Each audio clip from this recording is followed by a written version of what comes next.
Welcome to another edition of the Work and Play podcast. I'm your host, Ariel, and I have a great, wonderful guest who is the epitome of work and play, Mr. Keon Mitchell.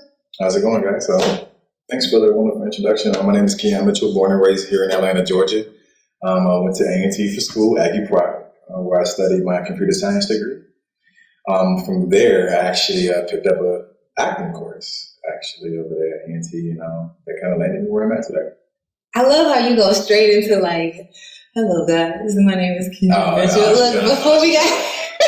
we was here right before we got started, we were like, in here. I be trying to not do that on auditions. I be trying to... I do that too, actually. I got to start actually. Yeah, I'm like, I'm sorry, I had to, but still, though, I think your story is the epitome of like work and play. And I think among like you being an actor and then you also being a corporate employee, there's two different like lanes that we can explore. Yeah. And I think what I'd like to do is kind of get started with like how you grew up. What was your upbringing like? Oh man, so it wasn't bad, modest, so to speak. My mom came down to Atlanta from St. Louis. She went through breast cancer twice when she got down here, survived and such, had me in the middle of that whole process. I grew up on the east side of Atlanta, went to Southwest DeKalb High School, Panther Pride. Grew up in different activities. My mom kept me involved. I learned how to swim when I was 14 years old. That catapulted me into my first job as a lifeguard. So I've been working since I was 14, never been without a job. In school, step team, band, FBLA, different kind of organizations. I was also a part of the STEM program. But growing up, man, it was just me and my mom. She's from St. Louis again. She skates. So does she like sparkles? Oh yeah, sparkles. Yeah, I speak sparkles. But she don't really hit sparkles. She grew up in over there. It's called State King in St. Louis. Okay. But we grew up in skate town back in the day when it was jumping. And, Golden Glide for sure. Definitely Cascade for me. We were on the east side of Atlanta, so Golden Glide was our home. Okay. I grew up in a skating rink with the boys, a lot of friends, my day ones. That kept me out of a lot of trouble. It was my place of, peace, kept my sanity together. I would literally skate every Friday, Saturday, and Sunday, maybe Tuesdays each week since I was like 3. Wow. Yeah, so I grew up in the skate world. It kept me happy. It was my getaways around the corner from the house. Shout out to Mr. Greg at the YMCA over there, East Lake YMCA. He hired me or allowed me to get introduced to being a lifeguard for the YMCA and getting started. So I got my certificate over there with the YMCA as a lifeguard. Did that. They let me over into Brownsville Water Park on the east side. Shout out to the squad. To the squad.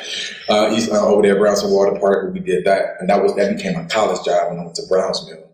Okay. So YMCA was high school, middle school. Brownsville was my summer job when I came back from A&T during school. Okay. And I would do that for 4 years. And that landed me into corporate America after my internship at the Logistics before they got bought out.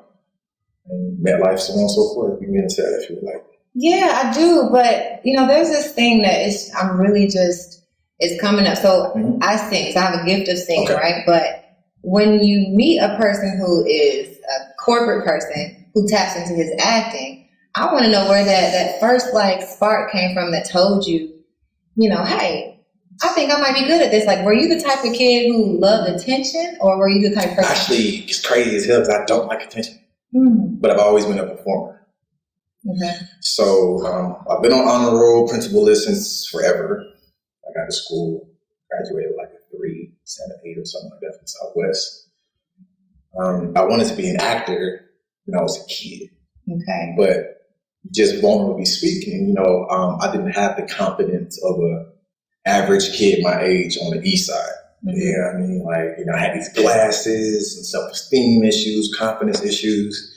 That wasn't something I thought that I could jump into because you tell kids what you want to do as kids and they tell you shit up. They'll tear your dreams up, everything. You both please.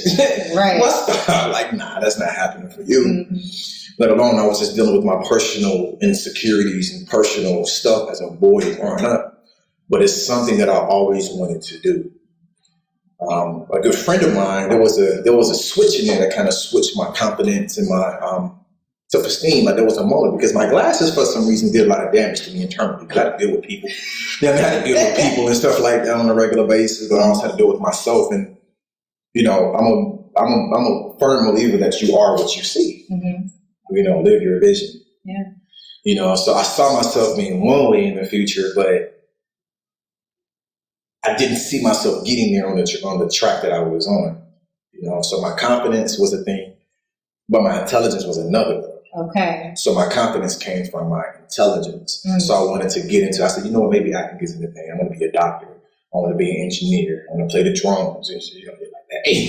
But and a lot of people don't know that I didn't even know what college was or universities were until I got to my senior year at Southwest High School. Mm-hmm. I didn't know what college was. Saw my boys telling me, "You seen that Ohio game? What? Where I'm trying to go to Alabama. Bro, just get on the plane and go to Alabama. All the time, we talking about roadside. Mm-hmm. We talking about Ohio State. You know what I mean? Like I didn't know about that culture.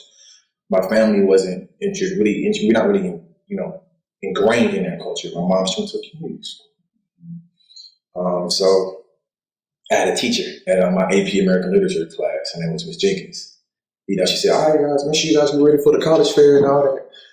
I'm like, college fair? What y'all talking about? But by that particular moment, it was my second semester, and I knew what it was. I said, okay, well, what do I like? Math and science. So with that being said, let me get on Google and see what are some engineering schools are. Got on Google, I said, engineering schools in America. African Americans. And of course, mm-hmm. North Carolina Agricultural and Technical State University popped right up, as graduating the most African American engineers across the country with a very successful engineering program. Okay. So at the time, I wanted to go to engineering school to pursue aerospace engineering. So I applied for A&T. Yeah. And when I went there, it reminded me of Southwest DeKalb, got the same colors. To see all these African Americans of different backgrounds, this successful, but at the same time, GHO, greatest homecoming on earth, we also turned up too. So it was kind of like I need to go to A&T to further my education. I talked to my mom. I said, "Hey, Mom, I want to go to college." She said, "What?" "I want to go to school." She didn't think of me coming to her and telling her I wanted to go to college, which kind of shows the mental trajectory of my environment or my immediate family. You know what I mean? And I told her I wanted to go to college. She said, "Okay." So my mom has always been the one to make it work. One of the strongest women of her family. And Parent Plus loan kicked in. She did her research on about that. I applied to A&T at first. A&T told me no because actually I forgot the reason why, but they told me no. First time. Yeah, first time. Mm-hmm. But ultimately, she ended up writing a letter to the school and I'm getting in. Hey, mama. Non-dues. Hey, okay. So A&T, they let me in, got in there, and from there, this when I was kind of going through a lot of personal development changes because I started wearing contacts around like my no more glasses. No more glasses. No more glasses. You know what I'm saying? You know what I'm talking about? You know what I mean? Stop bullshit. You know what I'm talking about?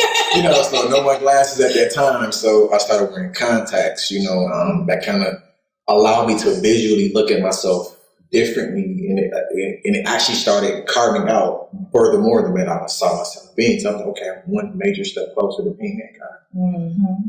Again, I still haven't even thought about acting anymore at that point. With the A&T, pledged Alpha Phi Alpha Fraternity Incorporated by way of the Epsilon Period chapter.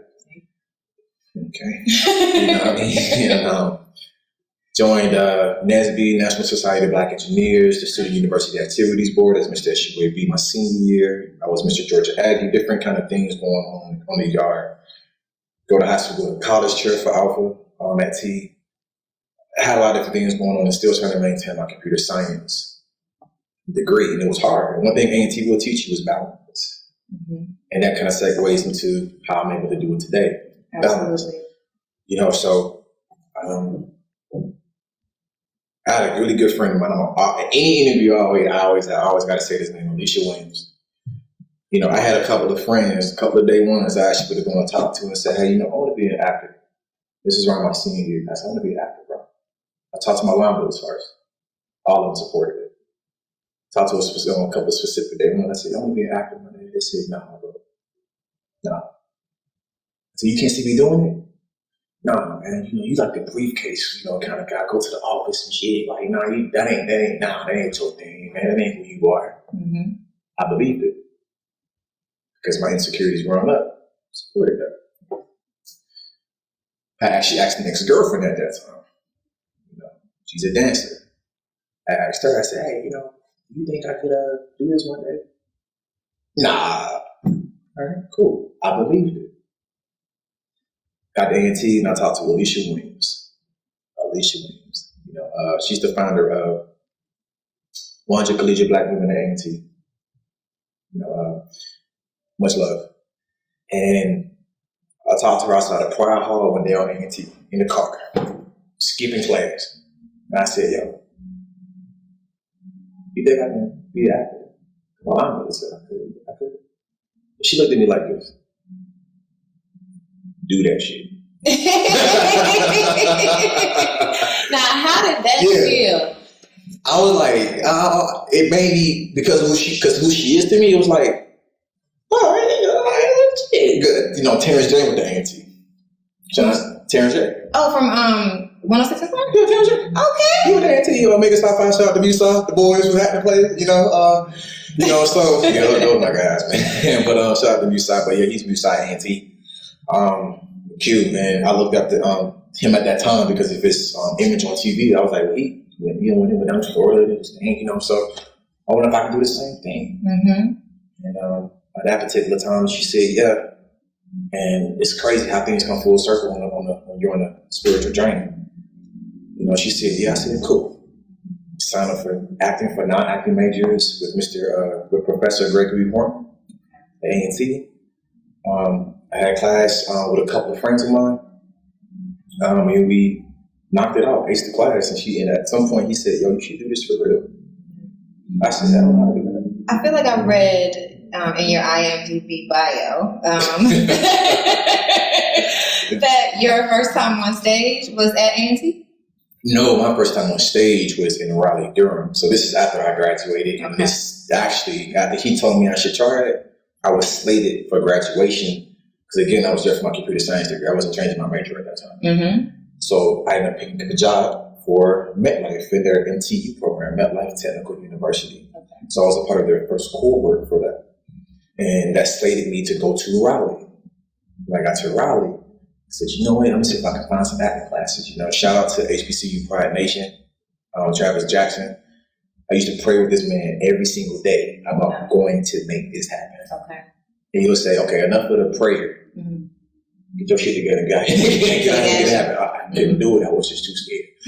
I'm training for my corporate life, and I ended up going to a theater called the Riley Little Theater.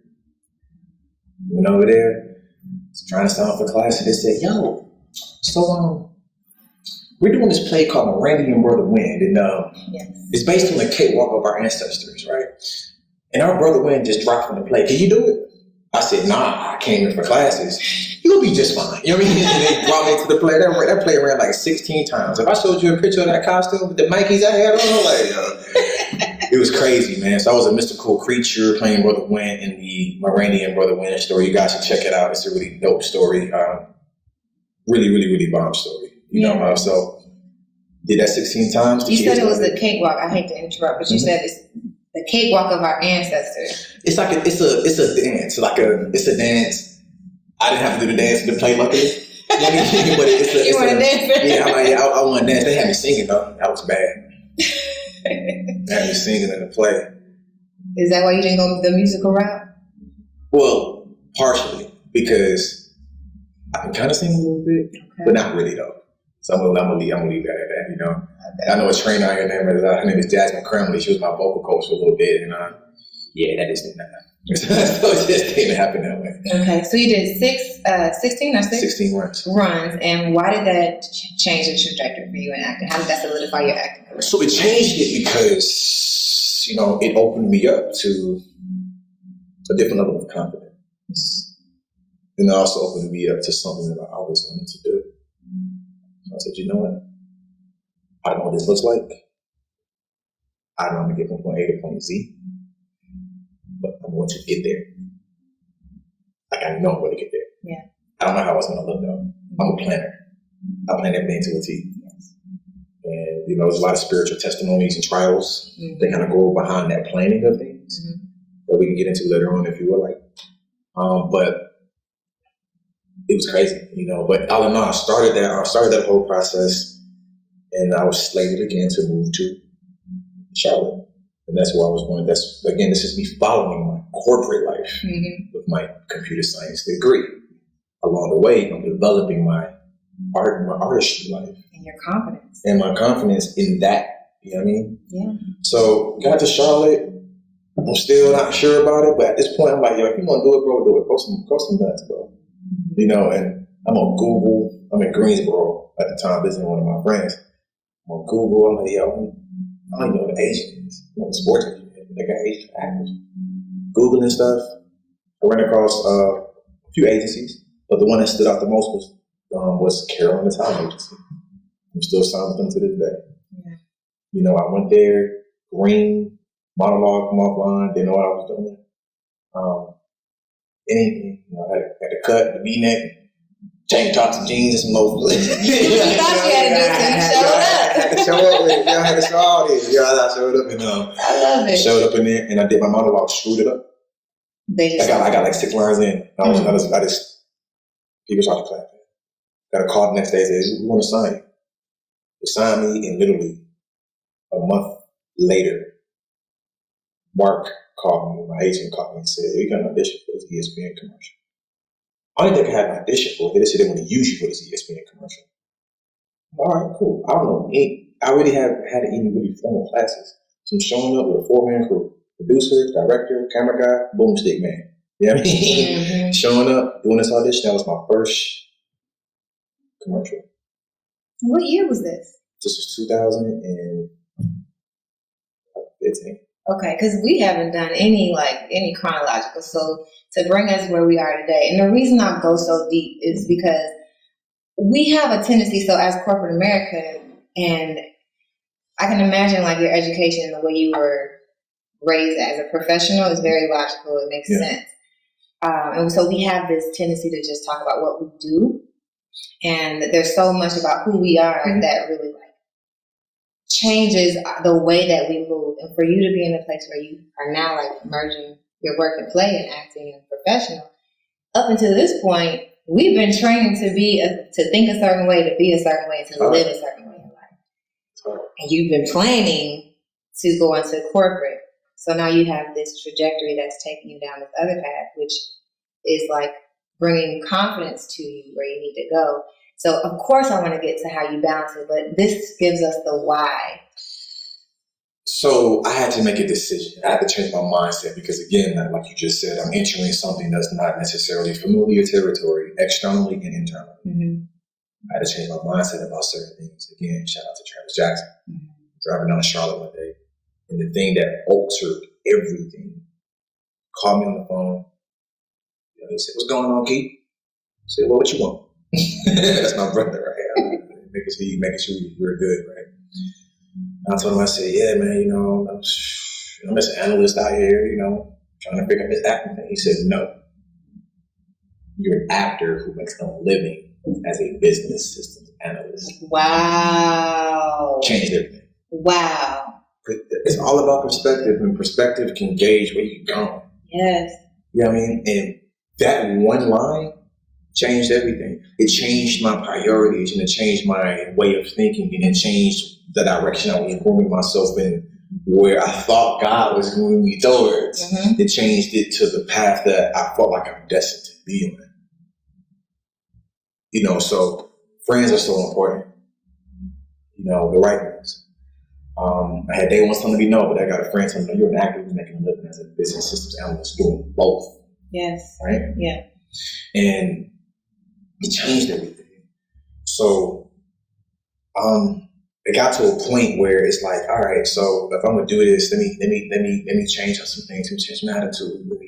At the time I was living in Charlotte. I had a lot of personal things going on. My mom's going through her health. I'm still trying to grow because I wrote on my vision board. God showed me something. Number one was, get a national commercial. Second thing was get a big movie. Third thing was, third thing was can't think of it all right now because they already happened already. Yeah. Everything happened within that 5-year plan. Wow. But I had to. It's more so of a spiritual journey than anything because, again, it's emotional. It's hard. So if we get into the balance of the corporate thing and understanding that we're being so groomed into the corporate life, yeah, we are. Like we started in school, to be honest. Absolutely. And you kind of get groomed towards the corporate mentality and the corporate mindset, working for somebody, and so instead of understanding how could you use this for your advantage to get to where it is that you're trying to go as an artist. Absolutely. So me, I was at some point locking, like, I gotta go to work every day. Yeah, I still gotta go to work every day, but at some point work becomes sacrificial for that. And it is what it is. Yeah. And so wait a minute. What was your role? You were an analyst already. Mm-hmm.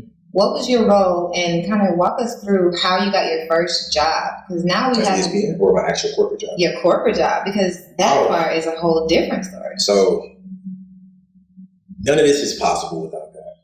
Point blank period. Mm-hmm. I'm not gonna even lie. Like when I graduated from A&T, like when I was inside Corbett Hall, I'm like, I'm not about to get a job. Because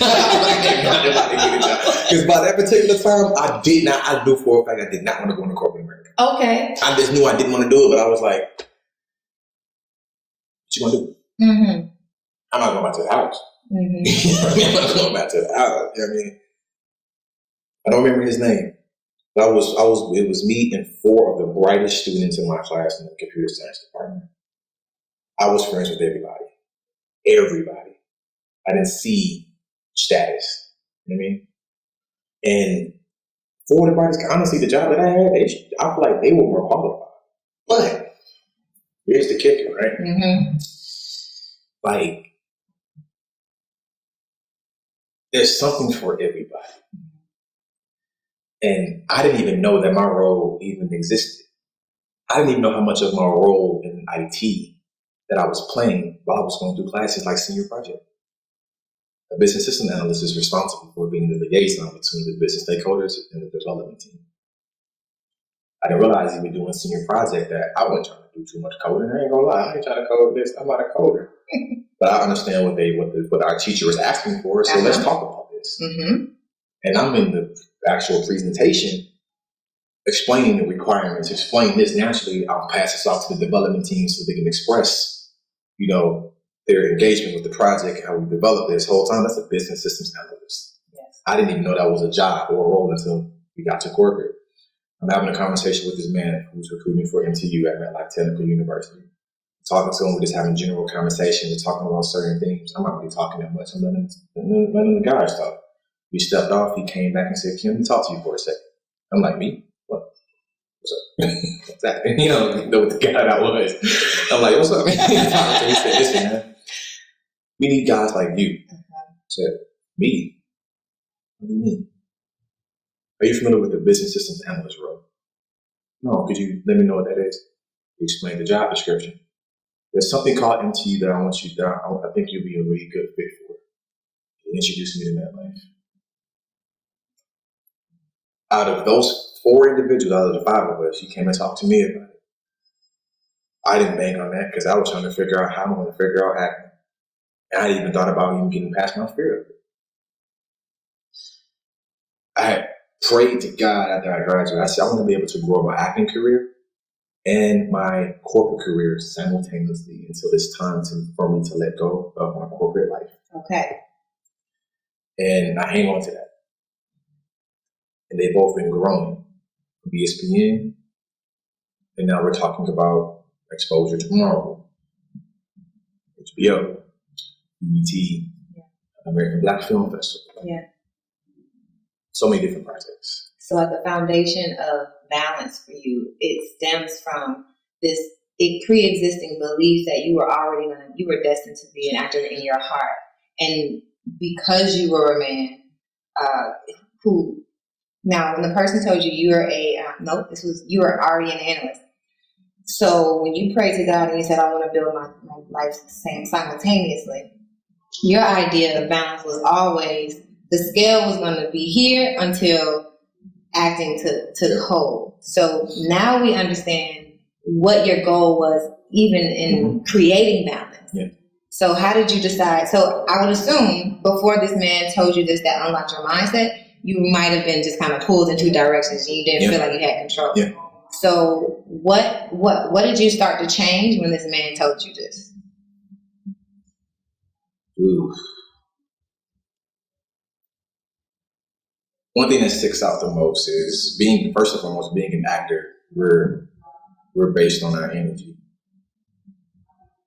A really, really good friend of mine named Jocelyn Hall told me one day that you gotta stop letting everybody around you and protect your energy because everybody isn't for you.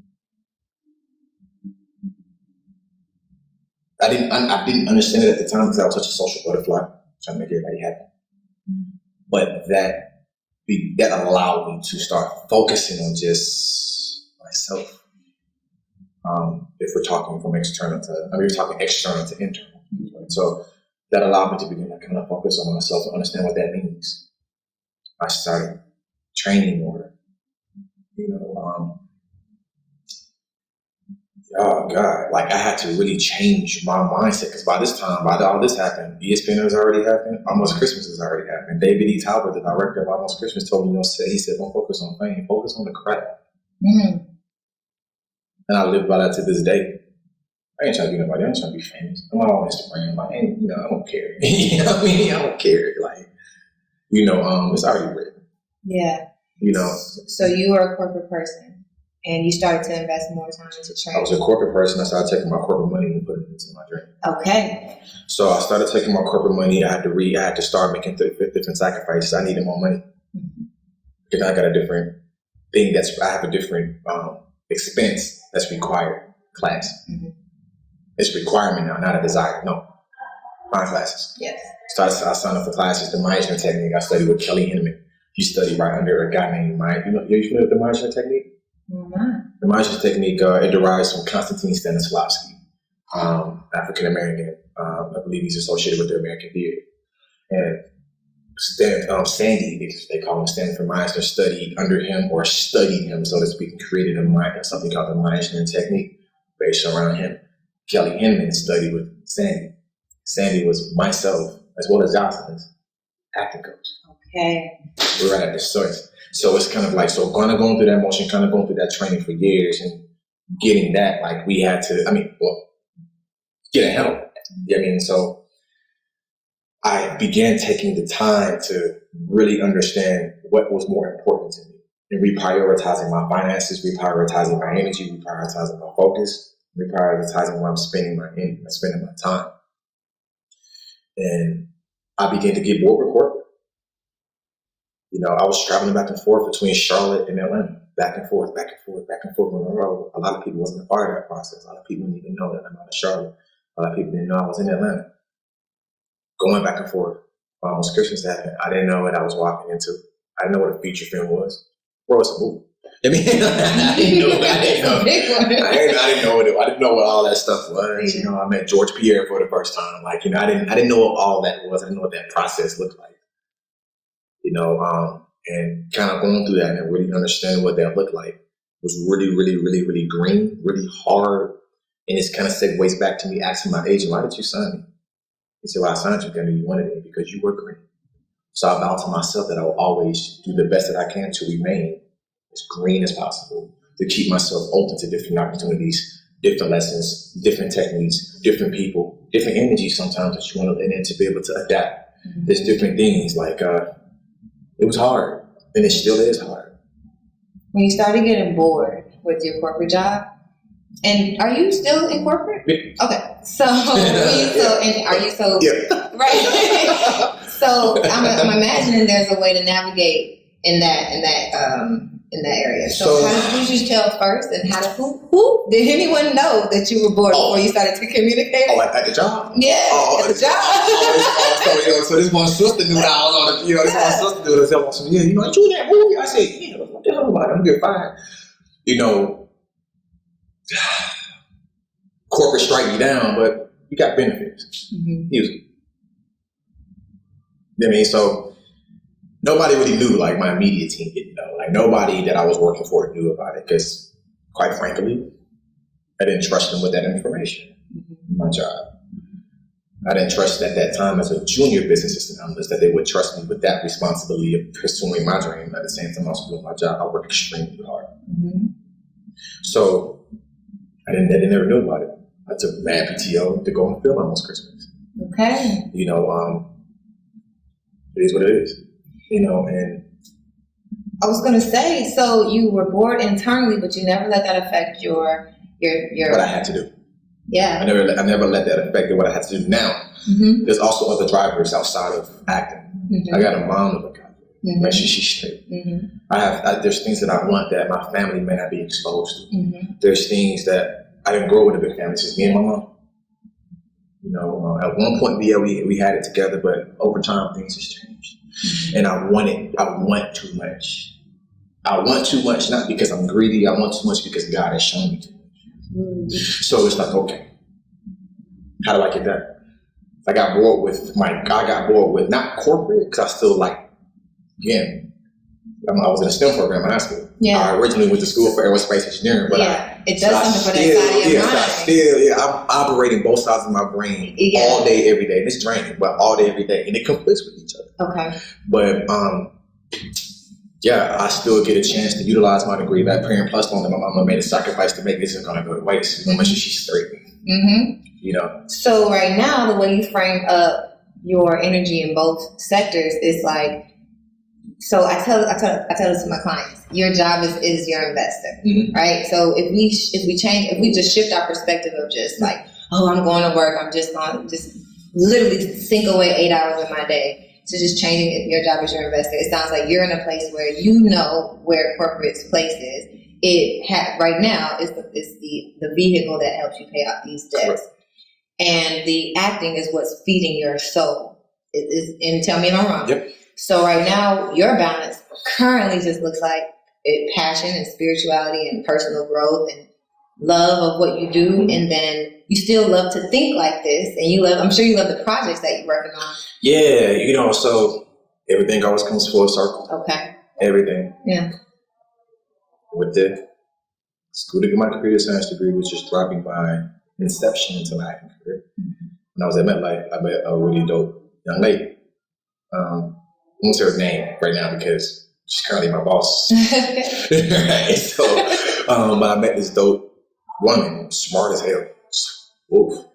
And she's cool, you know what I mean? Like, big cool. So,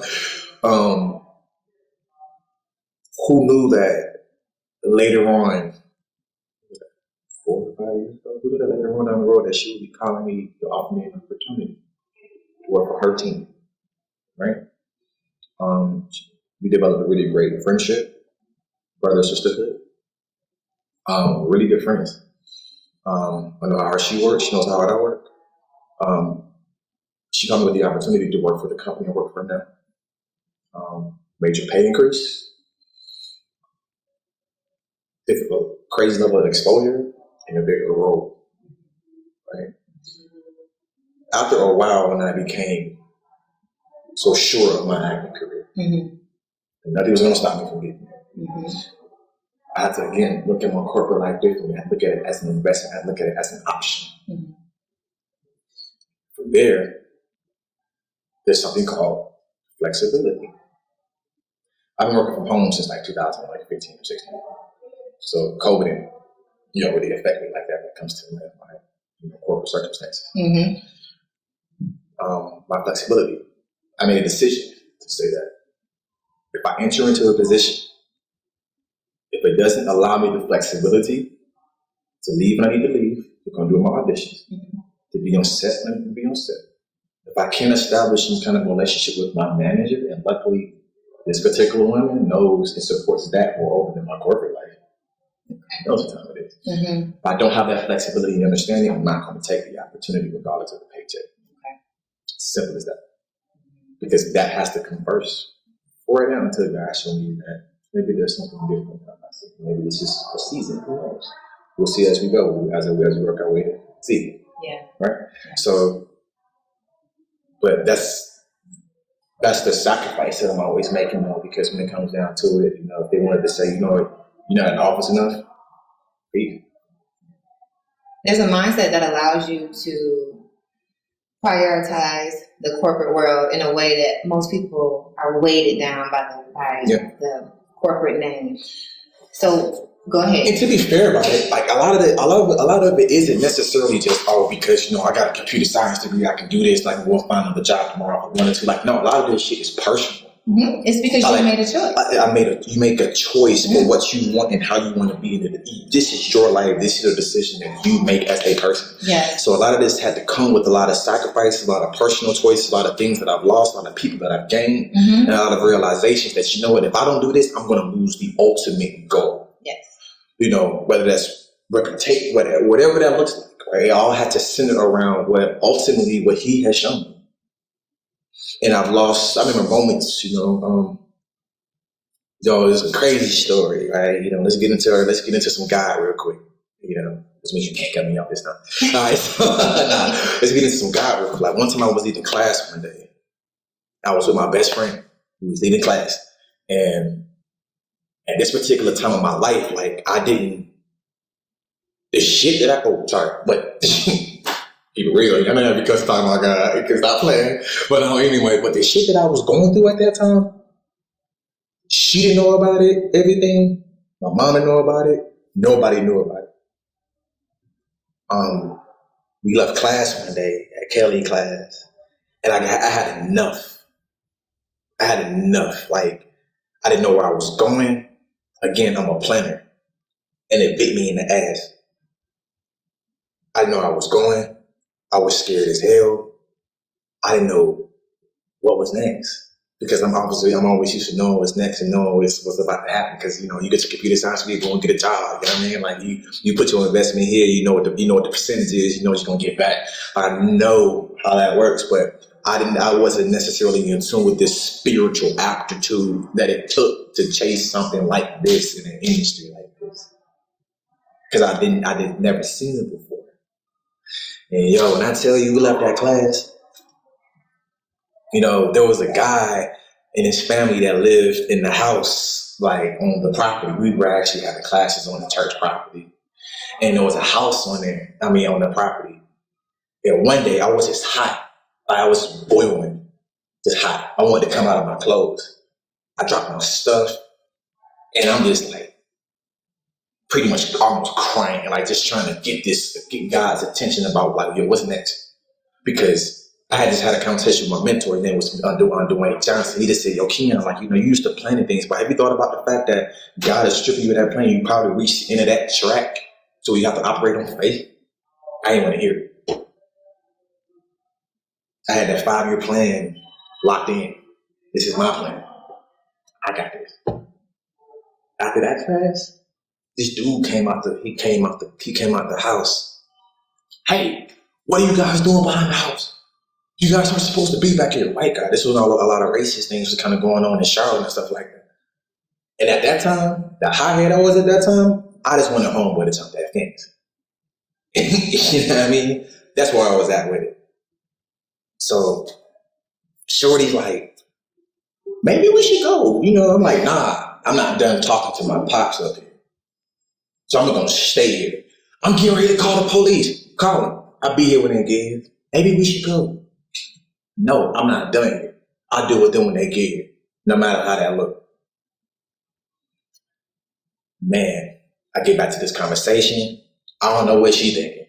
She might be like, yo, what the hell going on outside? You about to go to jail? You leave this nigga alone. Like, no, I'm crazy. Like, And who would have thought? Like, so this squad car pulls up. Now I ain't gonna lie. I wasn't even scared. I was like, if I was gonna get shot, I was just gonna get shot. You know what I mean? I don't know what she was thinking. But you know, I was a G like that in my mind at the time because of what I was going through. You know, and I'm like, in my mind, I'm like, yo, take everything out your pockets. Just put your hands up. You know, anything. Oh, man, these two cops pulled up. I believe they parallel parked their car on the street. No lights, no nothing. Pull off on the property. Mm-hmm. One black cop, one white cop. It's the Charlotte Police Department. Walked up to the scene and said, "Put your hands down. We ain't here for all that." Young man, tell me what's going on. Real big, strong dude named Officer Hooker, Sean Hooker. I think he's my guardian angel to this day. Pulled up. I said, yo, man, I'm out here I'm pissed. I'm having a conversation with my father up here and stuff like that. Yeah, you know. And his asshole come out. With the shit. He said, whoa, son. I said, what's up? You said you was talking to him? Yeah. I said, yeah. So what's going on? I don't think she heard this part. Because I think the other white cop was talking to her, and then the property manager pulled up. He says, what's going on? I said, listen, man, like I'm crying. I said, I've been having this 5-year plan, man. I done did this. I don't know what's next. It's been a year and a half. I feel like I'm in such a dark space. Things ain't working out. My personal life is in shambles. My money acting crazy. I don't know where my career is going. I don't know what's next. I can't see it.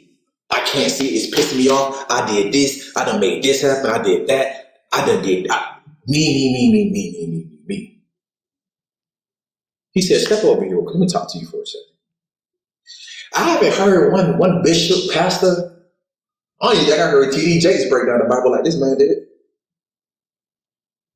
Genesis this, all of them. Yeah. I'm not Deacon Key. You know what I mean? I'm Key. So he started penetrating the Bible something serious. All to fall back and circle and say, you've been taking responsibility for a vision and a plan that's not even yours. This whole time. And it's crazy because that was a year and a half after Almost Christmas happened. Mm-hmm. And since Almost Christmas happened, I ain't gonna lie, I probably got a little big headed, but not humble. I kind of got like, I need this shit, so I can do this. I was trying to start like a onesie line and all this shit. I had chicks in a onesie. I'm like, well, you it was crazy. Yeah, like, bro, I mean, going crazy. Like, I'm talking. What? This was gonna jump though, you know. But nah. But he stood up there and told me, he said, "You've been taking responsibility and ownership of a plan that wasn't even yours from the jump street, and that's why you've been in this dark spot for so long because you lost him. You thought you was in control." And I ain't gonna lie, that was probably the scariest shit of my life because spiritually, like when I was talking to Officer Hooker, like I don't know, like my eyes, like his eyes were just so like white and like white. Mm. I never seen anything like that. Mm. And at that particular moment, I feel like I've never been in a space where I called to God and he came immediately. Because if he didn't come that day, I don't know what was going to happen to me the next day. Mm. And he came and we had that conversation. He said that, he just said it like that. And it opened me up to say, okay. What do you say that? He gave me his number. He said, I want you, your friend, you know, come through with me, my 5 kids, and my wife, to have dinner. He ain't never called me. You know, I mean, I called him. It didn't work out like that, but, you know, we stayed in touch. And when come to find out, the guy that was in that house that started that shit, he was bipolar, medically bipolar. Who knew? People don't understand. When people always say that you got flaws and shit, man, sometimes your flaws are subjective to somebody else's opinion. Absolutely. And sometimes your flaws are meant to protect you sometimes. And sometimes your flaws are meant to escalate you and catapult you to somewhere that you didn't even think you was going to even go. Who knew that God would have used my stubbornness? Because Shorty was trying to get me up out of there. Who knew that God would have used my stubbornness and my attitude to keep me there. Because if I wasn't stubborn in that moment, I would have lost that opportunity. So, with that being said, like, when he walked away, everything went with him. And I didn't know what to say. I went to my line brother's house. His name is James Younger. I cried for like an hour. Because that was the scariest shit of my life. I've never seen somebody's eyes look like that. When he walked away, he only pops up when I'm some shit. Like, he pops up when I'm this crazy. I mean, but like he pops up and I don't understand it. It's not meant to be understood. It's just meant to listen to sometimes. And when that happened, to my line brother's house, cried. We went to a spot called Stad's House in Charlotte, had a few beers. I went to the crib, I cracked smoke because I've never been that kind of scared in my whole life. I'm scared of spiders. But I ain't that scared of spiders. You know what I mean? Yes, I'm scared of spiders. Yes, I'm scared of spiders, but don't play like somebody at home like, don't play with me, bro. I don't play with me. You know what I mean? But yeah, so that changed a lot of things. And that began to open me up more to my acting career and understand who is really in control and following that vision. Then I started going to LA. I started going to different places, experiencing different things, and following those breadcrumbs that God ultimately asked me. Because when it's all said and done, all of this is working based on a vision that He showed me a very long time ago. Because without that computer science degree, there would be no acting career. Because that was the only thing keeping you moving forward. That was the only thing keeping me going, was that degree, and that drove everything else. As we recently bought a house. My family, we don't own a lot of property like that. We bought a house, you know, all kind of stuff. So it's like keeping that whole thing going, and God is blessing me with the opportunities to be able to grow all of this simultaneously together. And at some point, I know He's going to answer that prayer and say, it's time for you to go corporate, because we got something else bigger to focus on the acting side. That's how it's going to be until He says otherwise. You know, so I always encourage people to say that, hey, those doubts are going to be there. Those scary moments are going to be there. But sometimes, you know, I used to go to a church. I still watch it online, Elevation Church. Pastor Stephen Furtick. He did a sermon called Gates of Change. Probably my favorite sermon, like, from him so far. You know, just because of how it affected me. Gates of Change was a sermon that talked about, you know, being quiet in between, like sitting in between the gates and just quieting the chatterbox. The noise is going on around you. Listening to what God has for you, because the noise is going to be there. The chatter is going to be there. The people's going to be there. The money may not always be there. The BS is going to always be. It's going to be there. But what the gates of change? Like, what is your tone? Like, what are you? Where are you? And sit in that chatterbox sometimes. Because it's going to be there. But in those particular moments, what I've learned that when I began to quiet that chatterbox and kind of mute certain things and exile certain things, and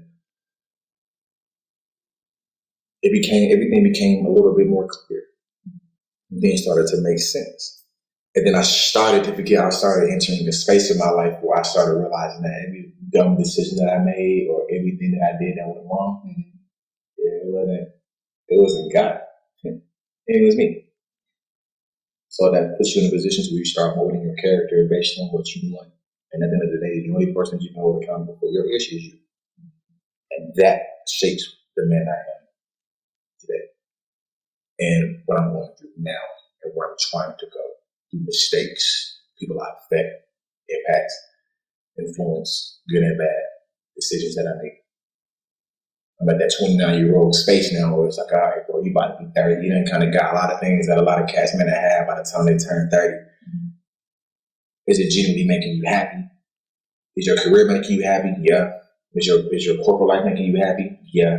But is your happiness deriving from your opportunities and things, or is it deriving from your core being, because you're legit happy with yourself? And carving out those things that you want to work on to be the man that you want to be for a wife, kids, an influencer, man of God, all of that. Like, that's the space I'm in my life right now. Understanding what's important, what's not important, and that's ultimately going to make me a better way. And after. Oh yes. Back at the, you know what? Your story is extremely amazing, and you're guided by faith clearly. Yeah. Would you say you're more spiritual than religious, or religious and spiritual? I'm definitely more spiritual than religious. Okay. Yeah. And then when you seek acting advice, I know you have a coach for that. You probably have several. Yeah, honestly, we got a dope village out here, man. We got a lot of actors out here that we intertwine with. You know, it's a village of actors. You know, got a squad that we call the Tribe, or whatever that I'm proud of, with the crew. A lot of dope actors, very talented. A lot of actors that I've trained with. You know, there's a lot of actors in the area that this is land that we kind of work together. But from a coaching perspective, right. like I usually reach out to a really close friend of mine or whatever. We do each other's auditions and stuff like that. Like we kind of coach each other up. I also want to reach out back to Kelly again to kind of get back in there. Atlanta's market is a little weird. You got to kind of tread lightly with it. Okay. With what you get with it. This, in my opinion, in regards to who's training you and stuff like that, because it's capitalist everywhere. You know what I mean? So, you know what I mean? So it's just, I'm really serious about my craft and who I actually let teach me. Mm-hmm. So I reach out to certain classes. I really want to get over there to the what's the theater on Peachtree? Alliance Theater on Peachtree. And I actually want to get back into theater to kind of follow their curriculum, just to get back in there if they're actually taking classes now. I'll definitely sign myself for those right now, just to get back based in that, for sure. That would be dope from an acting perspective. But I'm also curious, who helps you in terms of your overall life goals? Because corporate has a place until it doesn't. And until it doesn't, you have to navigate in that space, being mindful of all the pieces in that on that board. I'm talking about a chessboard. Yeah. So who do you go to for guidance for the whole picture? Ooh, man. I'm talking to many people like that. I have to kind of learn how to let God streamline that. And unfortunately, I've always been a dude to learn. I've always become the best man through doing, like, making really drastic mistakes. Yeah. Because, like, again, my father was in my life like that growing up. Mm-hmm. You know, people don't know, interesting fact, I'm technically not German. Really? So my father wasn't in my life like that. Mm-hmm. So a lot of the mistakes and the man that I've become, you know, has been genuinely because of the decisions and mistakes that I've made that people don't understand. And it's okay. You know, my cutoff game has become so high. You know what I mean? Like, you know what I mean? Like, I don't, you know, because I understand the bigger goal and bigger purpose. I always talk to my best friend, you know, like, you know, we go through things, we've done things and stuff like that.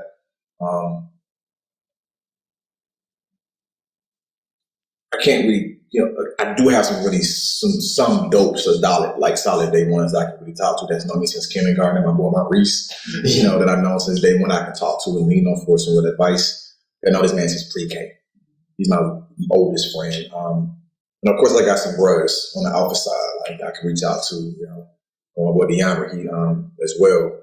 He's Cable, my boy JY. It's a lot of folks that I can reach out to and talk to. You have a community. I got a community of solid cats, and we all have gone through the same shit. You know what I mean? Mm-hmm. But we all have the heart and the mental capacity and the perspective to be able to bounce off each other and check each other when need be. Mm-hmm. It's a dope group of chicks around me as well too. That remind me of my mama. They strong as hell, you know. And I always got folks that's on my ass, like Elena, Alicia. Like I can name a squad of folks that will call me if they found out I was in jail and I got out there. Oh my behind, bro, what's up? Mm-hmm. I can sense your energy from Philly is that strong. What's the problem? Or what you got going on? You know, I'm also a member of the Emerging 100 of Atlanta as well. Nice. You know, for those who don't know that's the auxiliary of the 100 Black Men of America. So I also have a brotherhood within that as well that also, you know, as a support system as well. So there's different avenues and different points of views. I don't have just one friend group, because one friend group can easily one track you towards a specific direction. You got to have different pockets of entities of people that you can bounce ideas off of to open up your mind to different things, because people go through different shit. Yeah. You know, so I do have a I do have a family, a community, and they all kind of know each other for the most. I kind of bring everybody together, you know. I got my dogs, you know, for sure, you know, Green, Beto's, Wayne, like Ricky, like Chef. What's that? I got the whole. I got a squad. Like when I actually sit back and think of it, I have a crazy, crazy supporter squad. And everybody is different. You got the money makers over here. You got the fitness crew over here. You got the married fathers over here and stuff like that. You got the trap homies over here, you know what I mean? But we all have the same objective, the same heart. Everybody's just in different lanes. And I thoroughly appreciate everybody for everything that they've invested into me. And always that idea that they always had to always keep me out of trouble to make sure that I'm on the right track. To be a godbrother, my village at home. You know, my moms, I call her my mom's like five, you know, outside of my actual mom. You know what I mean? All their kids are like my god family. My god family, the stewards, you know, like, I'm kind of deep. I'm kind of deep now when I think about it. Like, I don't really think about it like that. Like, I just kind of go with it because honestly, I always keep in front of me. And what guy I got up for me when I wake up today? That's really all I'll be thinking about. And I'm sorry to everybody that think I'm neglecting y'all. It ain't like that. I just be focused on. I gotta focus on because it's hard trying to do it all and trying to balance it, man. I got crazy responsibilities on both sides, the corporate life and the acting side. Acting as an influence to the kids, corporate life, actual corporate responsibilities for a multi-billion-dollar company. Absolutely. On the data side. That's, yeah. So when we talk about balance, what it sounds like is just at the core of it. One, you've made a decision in your heart. Two, you're led by your faith. Yeah. And then three, you've made a decision that you're going to prioritize your acting career over corporate. Oh, yeah. And there are other jobs. So actually to say that corporate jobs are dispensable based on your life vision. Yeah. So I'm curious one thing that I love to say, no worries,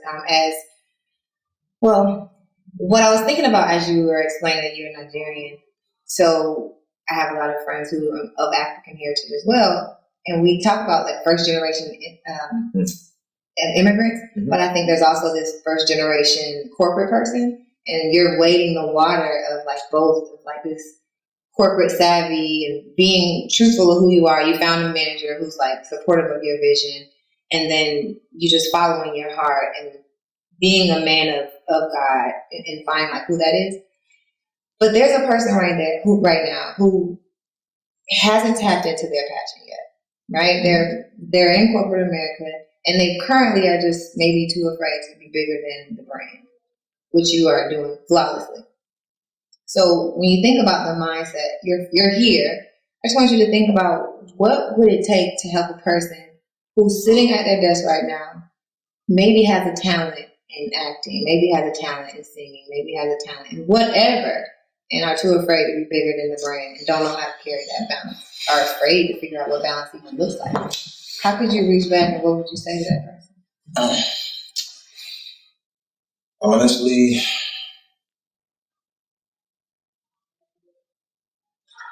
I got two quotes. Right? The first quote, a guy named James Carter was my lifeguard manager back at Brownsville. He told me something else when I was younger. You either grow through it or you go through it over and over again. I would tell this person, do you want to go through this shit every day? You can, but you also can create options for yourself along the way. I ain't saying sit up here and just say dead corporate. It's over with. I'm not saying don't get your money. Do what you got to do. But most of this is straight by fear.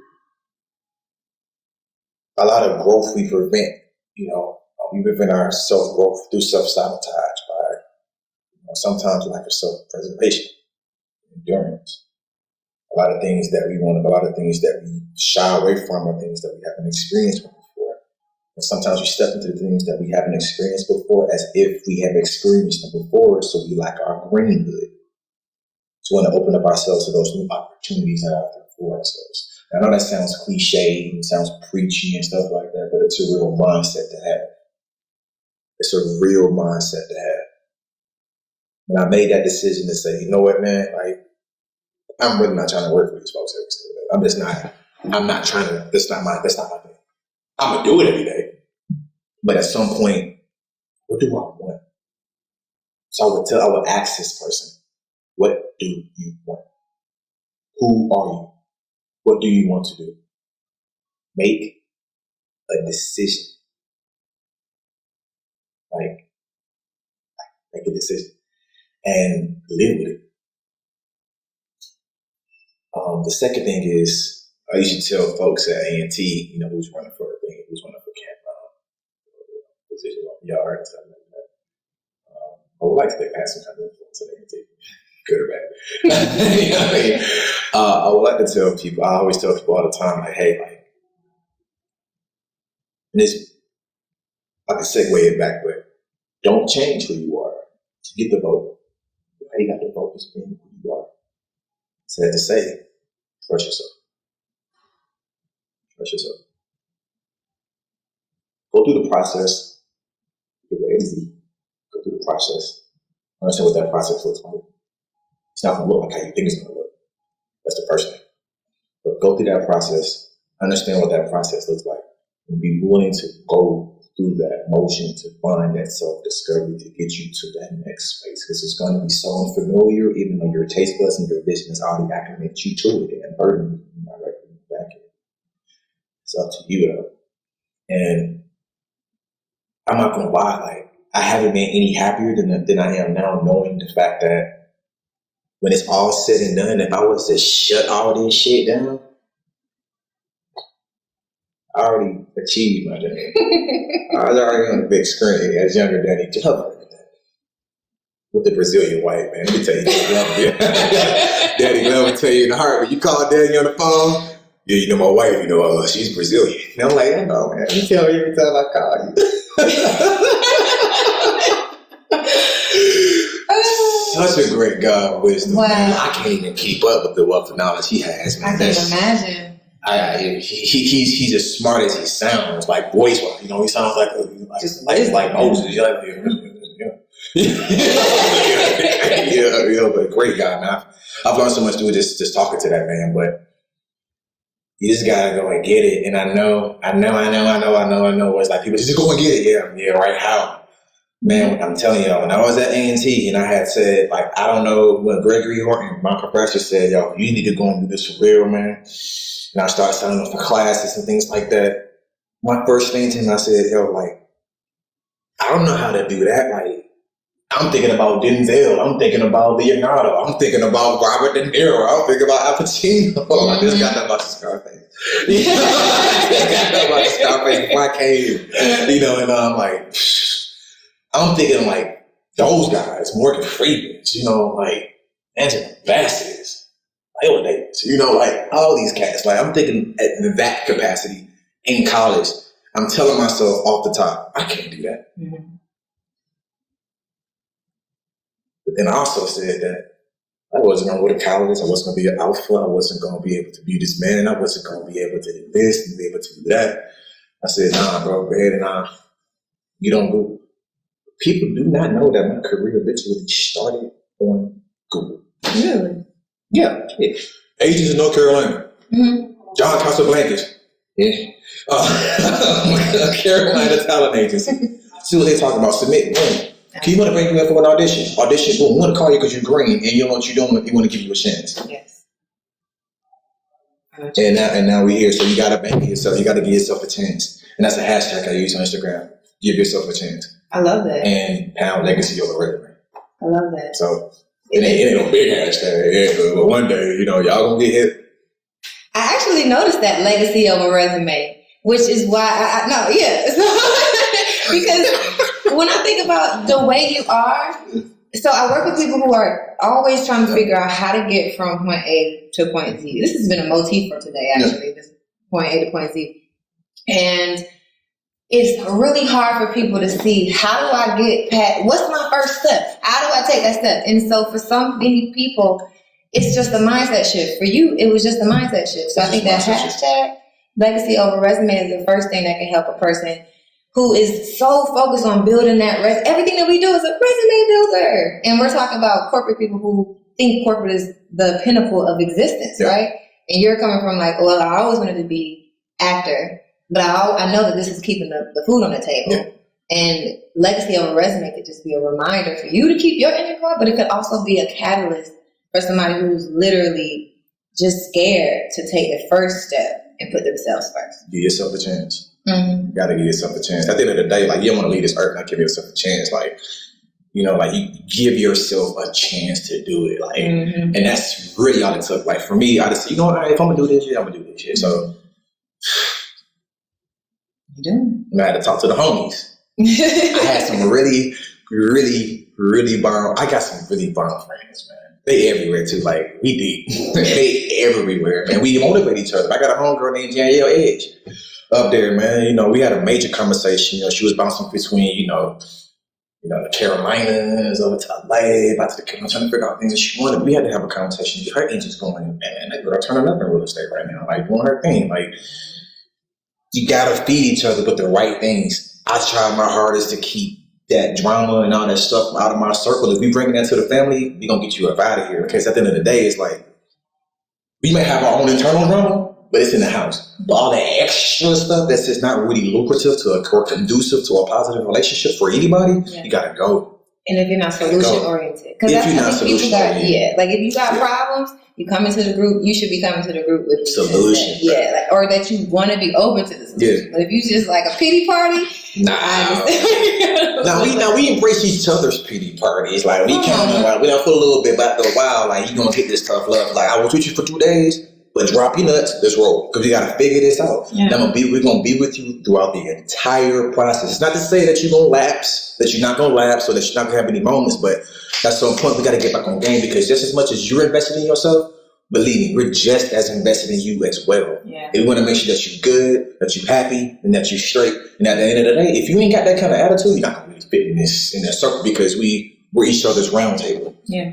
Everybody's doing a thing. PhD students, got a new lawyer. Somebody's about to be a judge, you know, got an agent, got a sports agent, you know, got somebody who just went to school, just graduated with their PhD from Harvard. Like, I got finance. It's just everybody, man. You know, one of the boys, he's doing big things in Alpha right now, let alone even down to the parental side of the house. Like, you know, I got dope fathers and mothers, and we keep that tight. And we try to make sure that we kind of click everybody together and make sure that we, at the end of the day, we have a huge family of resources that you can reach out to from all different types of avenues, you know. So, yeah, so that's been honestly, my friend base has become one of my biggest strongholds. Yeah. You're blessed in that regard. You're blessed in many, many regards, but I appreciate that. And you've offered so much. Usually I would ask for advice, but you've actually given really great advice. So what I want to know is, for you in the next 3 to 5 years, right? Let's start to envision where Keon is going and what that actually looks like. And when I ask this question, though, I get real specific. So when you think about your next 3 to 5, even if you give me one really good specific goal, where are you? And what can we say when we look at this and be like, oh, he said he was going to do that? How old you, man? I'm 29. I already got the house. I already got things that I want. Like, at this point where I see myself right now, I see myself putting out more projects on TV. I see myself mentoring so many brothers, even young ladies, and most importantly, that's bigger than my acting career, I want my wife and I want my kids. Like, I want that. Like, that's kind of like it's crazy, because everything that I do kind of leads up to that. I just want to be able to say that I'm the man to be a better example than certain people were in my life. You know what I'm saying? So I want to be able to say that, even about a dime and change, just to remind me of not being certain things. I mean, so it's like, that's broken, by the way. I need to get that fixed. How to explain certain things. Yeah. I mean, but for real, the family thing is, I don't really experience that like the other than my friend base and my God family and my village. But it's not my family, though, you know what I mean? So I want to be able to give my mama some grandkids. I want my wife, I want my dog, you know what I mean? Like, I want my 2 to 3 kids to be able to still be that hardworking man to support them, be that backbone, and be able to pass this energy off into them. So that way, if I'm down, baby girl can take over the house, so the kids got it. Like, be able to instill those things that my mother instilled with me to be able to build something stronger. I'm not the guy that just want to just skate through life. Like, no, at the end of the day, yes, you enjoy life, live it like a feather, float through it. Mm-hmm. But I got a mission that I'm trying to achieve in the next 3 to 5 years.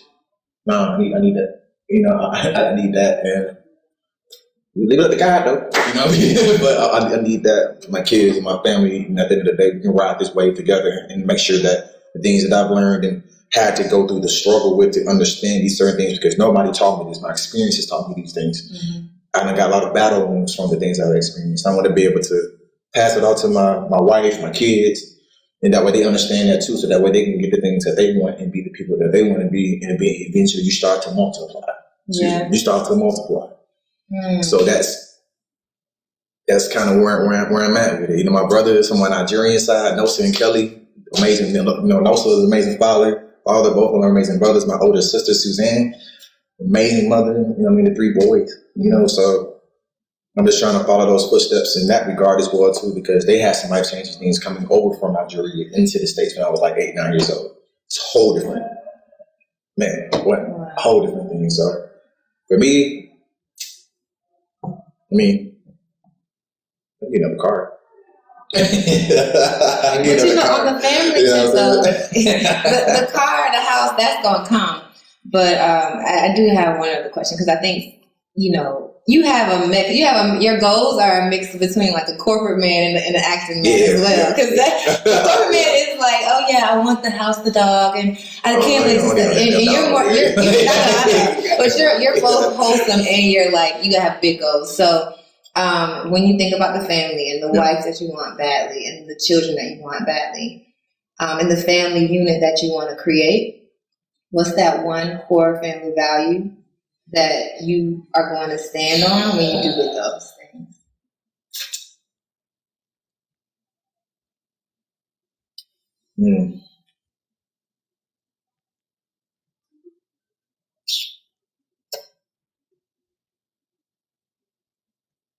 Ooh. Grace. Gotta be grace. Here's the thing. People fuck up. Okay? Mm-hmm. I fucked up. You know what I'm saying? Like, people gonna mess up. I've been like this since I was a kid. At a certain time, I stopped becoming so forgiving. It's because people misconstrue forgiveness with reconciliation. Mm-hmm. You know what I'm saying? Yeah. I forgive you, but I mean, about to be tight popping. You know what I mean? But grace though, like, because I done, man, shout it. I done had some people turn their backs on me. I'm not ready to turn my back on somebody type of person. I'm so forgiving. You just step on me like 5 times. I get back up though. I done had people lie on me so many different occasions. They never asked my side of stories or anything. I done had a lot of significant people that leave my life, no questions asked. People that I love to death, people that I trusted. And I had people put me in some really, really, really fucked up situations that if I wasn't grounded with who I am, then I don't know if I would have made it through that kind of like betrayal, and I would have made it through that kind of shit if I wasn't as grounded in God. I mean, I always exemplify it, but me and God, we here. We type, you know what it is. You know what I mean? And if I didn't have that faith, and if I didn't go through previous things to understand that you can get through this, it's gonna kill you for a year. It's gonna kill you for 4, 5, 6 months. But you're gonna be alright though, because you got a solid core around you. But the thing is, bro, you gotta understand that people are gonna make mistakes, and people don't always have the knowledge that you have, and always have the discernment, perspective that you have. People are living their life how they live in their life, and your life, your way of life, your way of thinking ain't the only one on earth. It's about 1 billion different point of views out here, man, at least. And I had to understand that, yes, this person may have left me, or yes, this person may have put me in a messed up position, and because of that I lost friends, or because I lost I lost whatever. Like, I had to put myself in the position to scale back and say, Keon, even though you want to point the finger at everybody else, my nigga, what have you done though that you may not even be aware that you're doing that could have affected somebody else, and that they could have potentially forgiven you for? And some things you know about, some things you don't. But through grace, I understood that, you know what? Okay, God's giving me grace. Who am I not to give this other person grace? Because if God was like, well, you got to get up out of here because of that, I would have been going back in like, I would have been going about 1988. I was born in 91. You know what I'm saying? Like, I would have been gone a long time. Yeah, you know what I'm saying? I would have been out of here. You know, like, we come out the womb with the bullshit. You know, so if I'm able to have that kind of grace and God is still able to point me to the right direction, not that he's trying to get me to go through, even though he sends me through hell to get there so I can learn my lessons. If he can give me that, why can I not have the same level of strength to give that to somebody else? Now, at the same time, grace doesn't mean forgiveness, and forgiveness doesn't mean reconciliation. So I give somebody asking grace and they do that shit again, I'm sorry. You know, we talking family values though. So as yeah.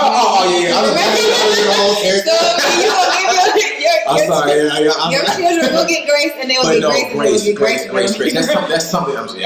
I'm flashing back over here. I mean, silly, I'm into different things, man. It's really back in, Key. But no, that's one thing I definitely want to teach my kids, because at the same time, you know, I feel like it's really important to give that, not just for your own individual sanity, but at the same time, it also allows you to, one, maintain relationships with people, and everybody isn't always out to get you. You know, so sometimes with lack of grace and things like that, you kind of forget that people are people sometimes, and people also deserve chances. You got a lot of people out here that's really hardcore. I'm going to give you more chances. You could have low-key, by you making that decision, you could low-key burnt a bridge to somebody who's just trying to grow, who's just simply trying to grow, and they didn't even realize what they was doing. And you just stood up and just eliminated that. Because of your rule. Because of your rule, and who you think you are, right? You know what I mean? You got to bring it back in sometimes. So grace is the one thing, because grace opens up the doors to so many different opportunities and different values. Yeah. Well, I'm excited for your family, because I think that's a wonderful value. I've never heard that answer before, and I think that comes straight from God. So thank you so much for sitting with me. Thanks for having me. This is Mom. I really appreciate it. You know, I hope you edit this thing. We'll see. You don't need a lot of bleeps. We shall. What's happening? I don't know. Oh, hey, look. Oh. I'm like, I thought it was a fan for you. I mean, I ain't got no fan. Well, hey, you know. Somebody did tell me, yo, I'm a fan, bro. Anyway, hold on, wait a minute. I appreciate that. But I guess to the point where editing is not required, because I actually was not planning on editing very much. I would say thank you so much for joining us on the Work and Play podcast. One, your story is not only the mesh between work and play, but it's also a very spiritual journey that allows us to be able to hone both at the same time. Because it's not, it doesn't just happen all the time. I mean, we've talked about the corporate side, but there's an actor somewhere who needs to learn how to build that corporate tenacity, and they haven't quite yet. So if they are interested in contacting you, how can they continue to follow you? What are you up for next? You can find me on Instagram on Keon R. Mitchell, so that's Keon R. Mitchell on Instagram, Twitter. I don't really use Twitter like that, but you can find me on pretty much any social media platform with that handle. You can also just feel free to email me, either myself or my team will get back to you at bkr.mbrand@gmail.com. We'll reach right back out to you. But for the most part, Instagram is probably the best way to get directly in contact with me. Any kind of bookings or anything like that, definitely reach out to Carolina Talent Agency. Reach out to Mark Soper or Charlotte Soper. You know, they're pretty active to get right back to you. And he responds too. Look, I can't lie. I was definitely like, oh my God, he responded to my DM. You know, people get a little famous when they got over 10,000 followers. I got like 100 requests sitting there. I'm like, bro, you shut up. Okay, guys, so I do feel a little bit. Well, thank you so much for being here. Thank y'all. Thanks for having me. I appreciate it. Thank you for watching. Thank you for listening. Until next time, I'll catch you guys later. Peace out.